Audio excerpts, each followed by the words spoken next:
Hello and welcome to my channel, I Win to Lose Gaming. Today, we are here to take a look at the upcoming brand new character in version 2.0, Yixuan, and yeah, I guess that's what this video is going to be about.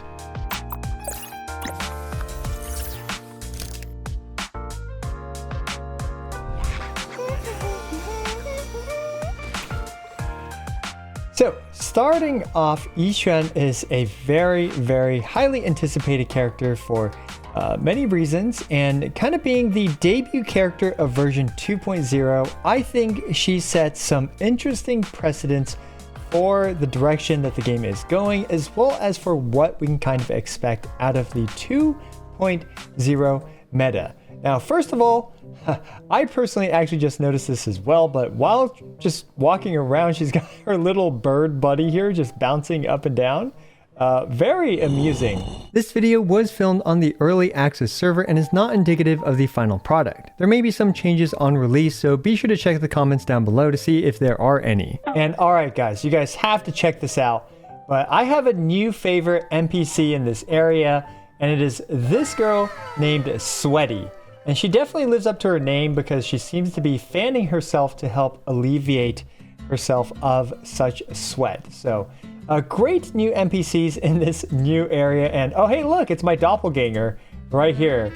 So now we have two Yixuans if that's what you want. So, fantastic. So before we get to the animation showcase, let's briefly go over what she's all about. So first of all, for pre-farming, Yixuan uses new core materials, so you're gonna have to wait until the patch is live in order to farm these. And she also has an all-new Rupture Agent Ascension material, as well as Rupture Wenjin materials, so you'll need to wait to farm those. Of course, she uses the standard EXP items, as well as Denny's and Ether talent chips, so you can farm those in the meantime. Anyway, here's a quick showcase of her animations.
Yixuan is such a unique character because not only is she the all-new class, the Rupture class right here, she also has a new element called Auric Ink, which honestly, it's basically just Ether, but you know, it's shinier than Ether, and I think that's the most important difference. And over here, it does explain a bit about Rupture, and in particular, she does sheer damage, which we will get into in more detail in a bit. Alright guys, Hoyoverse has been obsessed with individuals hanging onto little birds for flight because Genshin Impact just released a character that did this too, but she is absolutely farming aura like this. So let's talk a bit about Yixuan in terms of her playstyle. Yixuan's kit is very complicated on paper, but fortunately, it's pretty reasonable to use in practice. Yixuan has three unique resources: Adrenaline, which replaces her energy, Technique Points, which are gained by spending her Adrenaline,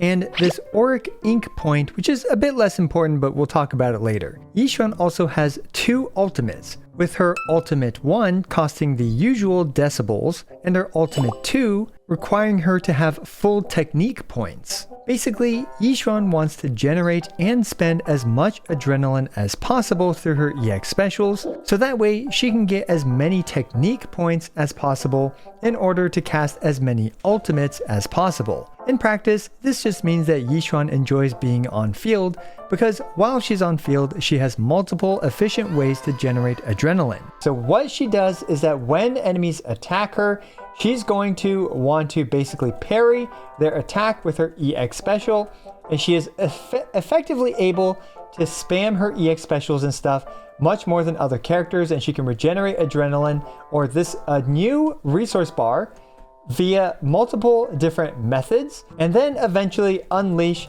her multiple ultimates where when this bar is full, which are called technique points, which fill up when you spend adrenaline, now she can use one ultimate which does this. And of course she has her ultimate that spends decibels, which she can perform as well. So she has two different ultimates that she can perform. And finally, she also has two EX specials because why the heck not? So this character is a bit complicated, but really, again, you just want to react to enemy attacks in order to kind of parry them and do her EX special attacks as well as to dodge. So as we can see, based on these methods for which she generates adrenaline, which she generates 2 per second passively, she generates 10 from parrying an attack with her EX special, she generates 5 from dodging an enemy attack, she generates 5 by swapping her off into another character to perfect assist, and finally she generates 2 per second for 10 seconds after a squad member uses an ultimate. All these things, as we can see, encourage her to be on field, except for I guess the ultimate ones, but generally you just swap her back on after her squad mates use their ultimates. So yeah, definitely an on-field DPS type of character. However, as mentioned earlier, she is an agent that scales off of the sheer force stat. And if we actually take a look at it, we can see that sheer force increases sheer damage, and Rupture specialty agents have a portion of their attack converted to sheer force. In Yixuan's case, her attack is converted at a 30% rate. So 30% of her attack stat is converted over into this sheer force stat. And you might be wondering, okay, well, obviously this is much larger than her 30% of her attack stat. And that is because for Yixuan, her core passive makes it so that she gains sheer force based on her max HP at a rate of 10% of her max HP. When you look at, for example, these multipliers that normally scale off of attack, for Yixuan, they scale entirely off of the sheer force stat. So you're taking this 92% and multiplying it by the sheer force stat instead of, for example, the attack stat or defense or whatever other characters scale by. And one more main difference about sheer force is that it completely ignores the enemy defense stat. So we can see against this wanted enforcer, that last part of her basic was critting for 3,165. And against this enemy, which I'm pretty sure has lower defense, correct me if I'm wrong, but it's also doing 3,165. But regardless, sheer damage just completely ignores the defense stat of enemies. All right, so with that brief introduction out of the way, let's actually take a look at her kit a bit. So first of all, she has her basic attacks, which look really cool, but generally these things are mainly filler attacks. However, the reality is that her kit actually mainly revolves around her EX special. The first EX special that she has is you can just press the EX button, where there are 3 parts to it, with the first part costing 40 adrenaline, and the second part basically being free, and then the third part costing an additional 20 adrenaline. And don't worry guys, we are just getting started, because if you remember the EX special that I mentioned earlier, well, you can also hold it like this to kind of look cool. And if you hold it all the way, it will actually do more damage. Basically, it will do this additional damage multiplier on full charge. However, fortunately, you don't have to hold it the entire time in order for it to do that, because you can actually parry the enemy's attack with her EX special, which will get that bonus damage from holding it, and it will also refund 10 adrenaline. So you are highly incentivized to parry the enemy's attack in order to gain much more adrenaline from the enemy. And the next part of her kit, which is pretty important, is the EX Special Cloud Shaper. And what is this? No, it is not part of this first EX Special, which has this comical description. It is part of this next EX Special, where you actually hold your basic attack button to activate. Honestly, very confusing, because yeah, you being able to now hold the basic attack button to perform an EX Special definitely, you know, at least confuses my little brain a lot. So anyway, this is her second EX Special, where she will cast this glowing ball thing, which kind of explodes. And it is honestly very similar overall in like damage output and stuff to her first EX Special. So why does this EX Special even exist? Right here, we can see EX Special Attack Cloud Shaper and EX Special Attack Ashen Ink becomes Shadows, deals 30% increased damage to stunned enemies. So you want to use this hold basic attack, which is actually her second EX Special, against stunned enemies, and outside against stunned enemies, you'll want to use this version of her EX Special, which can parry the enemy's attacks, therefore refunding you adrenaline and building up this ultimate bar, technique point bar, which gives you another ultimate available for you. But the next part is that we actually have this little spinning ball thing. And this little spinning ball thing will allow her to enhance her hold dodge attack. Yes, you heard that right. She has a hold dodge attack where if you input no direction, but if you click the dodge button, she will do this attack here, which looks pretty cool. She's got some clones there that I guess go underground and stuff. And that is enhanced a bit if you have the spinning ball thing and it generates adrenaline. So basically you just want to use this after you use her ultimate 2. Okay, so if after all of that you're as confused as I still am about her kit, well, I strongly recommend checking out I Am Ravenous' full guide video on her. He goes into extreme detail about everything you need to know, and his video should be out at around the same time as this one. So stop by, say hello to him, because I Am Ravenous is one of the goats of Zenless Zone Zero theory crafting and calculations.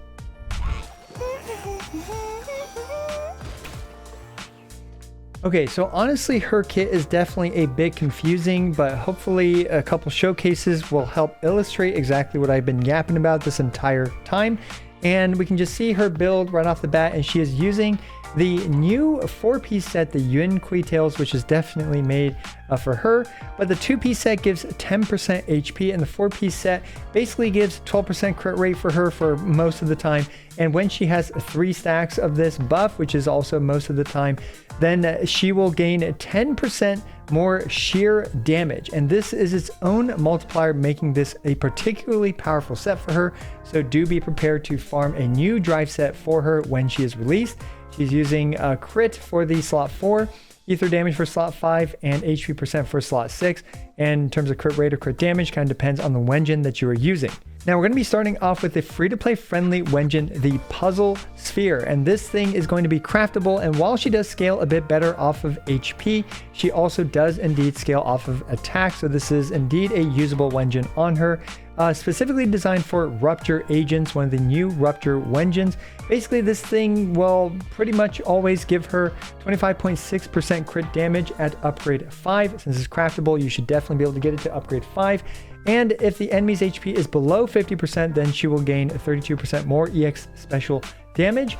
However, do keep in mind that Deadly Assault, the 50% of HP or lower part, is not going to be active for most of the fight in most situations, especially with a free-to-play friendly build.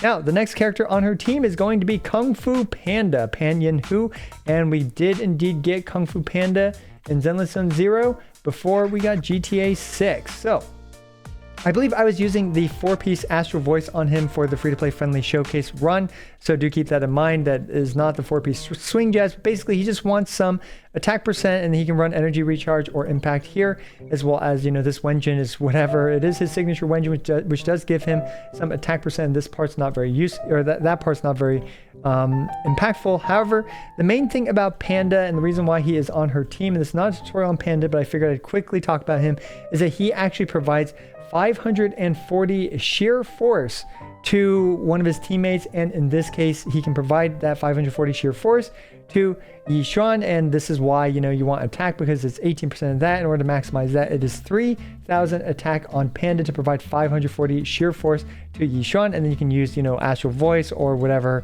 a drive set that you want to buff the teammate, because he also quick assists. Now, last character is Lucy.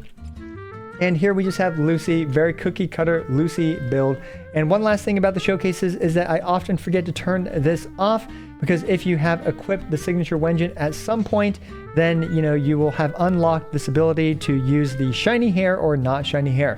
Speaking of her signature Wenjin, we can see that it is obviously tailor-made for her. 30% HP, 20% crit rate, as well as, you know, basically some pretty crazy buffs that increase the ultimate as well as EX special sheer damage by 20% up to 2 stacks here, as well as 16% ether damage, making this a very, very powerful signature Wenjin for her. No surprise, but that is her signature Wenjin. But we are starting off the first showcase with the puzzle sphere. Okay, we can finally start to yap about some combat showcases. And this one we are starting off with is the free-to-play friendly team with the Panda as well as Lucy. Just a quick showcase match against the Butcher. We can see the Panda absolutely going ham, butchering the Butcher. Okay, just kidding. He basically does no damage, but fortunately Yixuan can definitely keep up the pace here. And we can see here that we are just using her EX special as well as a few basics in between, but every time the Butcher really does a major attack, we do an EX special, and just like that, in a couple EX specials, we have already taken out its first form. So you can see kind of her playstyle is pretty reactive, like I mentioned. She's heavily rewarded for basically just allowing the enemy to punch into her EX special, which pretty much just demolishes the enemy, or, you know, that's where a lot of her damage comes from. It's not like the amount of damage she does is record breaking, especially against enemies that have normal defense values, like for example the Butcher, or most of the enemies now without the miasma mechanic, which is a completely different story. Okay, so now we are actually in some more interesting content. We are in a Deadly Assault, and this is interesting because this specific setup definitely strongly favors her, because not only is this enemy ether weak, but this enemy also attacks a lot and gives a lot of opportunities for Yixuan to dodge, although this enemy does have some annoying mechanics where it's invincible for a while, yada yada yada. But overall, I would say this is a pretty good fight for her, and despite that, you're going to see that her scores aren't anything like record breaking or earth shattering or anything like that. And there's a few reasons for this. One of which is that she does not fully benefit from attack buffers, like for example, Lucy, Astro Yao, etc, etc. And this is because the buff that she gets from attack, she only converts 30% of that buff into the sheer force stat, as we mentioned earlier in this video. However, the Panda does indeed give a decent amount of sheer force, which is not, you know, dilute or anything, but the Panda also pretty much doesn't really do anything else, and the Panda doesn't have any great Wenjin options except for Caesar's, but I'm not using Caesar's Wenjin in this specific showcase. So yeah, unfortunately, when it comes to kind of, you know, the buffs and stuff, the Panda gets better at Mindscape 6 for buffing, but still, like right now, there's not really any catered or dedicated supports for Rupture agents. Well, at the very least, Yixuan, like maybe future Rupture, I don't know. But yeah, at the very least, for Yixuan, there's very limited kind of optimal support characters, because all of them buff attack by a ton, or, you know, most of them do. However, she can be used with stunners as well as support or defense characters, which makes her actually quite flexible when it comes to her additional ability. Those are the things that it takes to activate her additional ability, which I also forgot to mention a bit earlier, is that her additional ability is very important to fulfill, although fortunately it is pretty easy to fulfill, but you are rewarded with some points, some adrenaline, 5 adrenaline if you swap off with a perfect assist. So that means that she's on field, and then it's a yellow flash and you swap in the Panda to do a defensive assist. She will both attack the enemy with an extra lightning bolt as well as gain 5 adrenaline. So you can definitely see how most of the time you want her to be on field, but you can indeed kind of swap her off in order for, you know, the enemy to perform, or in order to perform a defensive assist to gain that adrenaline.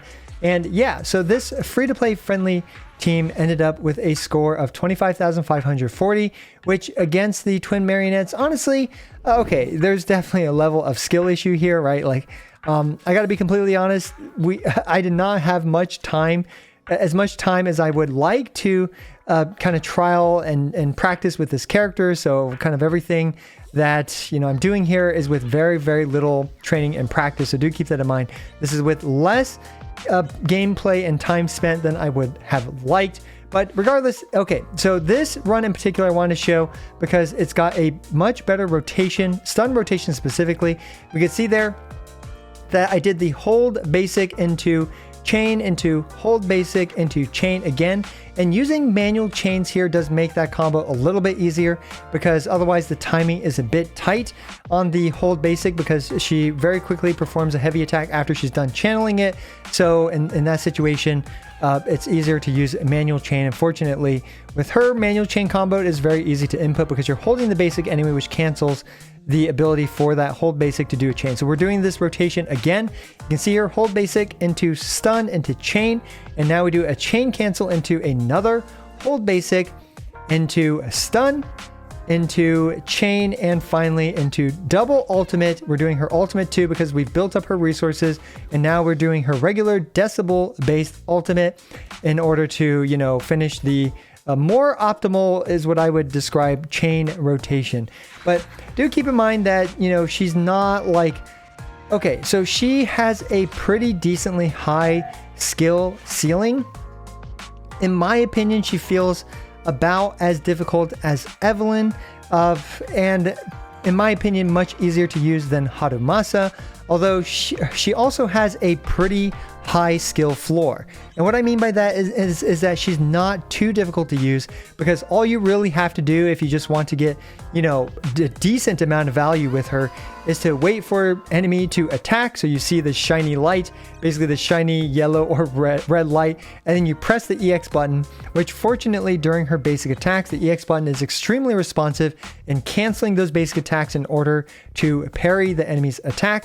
And then she has a ton of iframes as well. I mean, she's got all these ultimates and stuff. She's able to spam her EX special way more than other characters because of the adrenaline mechanics. She can generate a lot more adrenaline than most characters can generate energy. Although maybe actually, okay, I'm not 200% sure about that, but she has a lot of ways that generate adrenaline, as we've mentioned throughout this video. However, one thing about her is that she does not generate adrenaline by performing her basic attacks. Instead, she generates it through that long list from earlier, which you guys can see, but I feel like she's able to spam her EX special more than any other character that I've used, due to all the ways that, you know, she can generate adrenaline. And I actually haven't compared her adrenaline generation compared to energy regeneration, but it seems a lot higher. And one more just side note about her before we wrap this video up is that her adrenaline is not affected by energy recharge because it's got its own adrenaline recharge stat. So we'll see if, you know, Hoyoverse tries to expand on this and make supports purely for like Rupture or adrenaline, because yeah, now we have another alternate path to kind of invest down.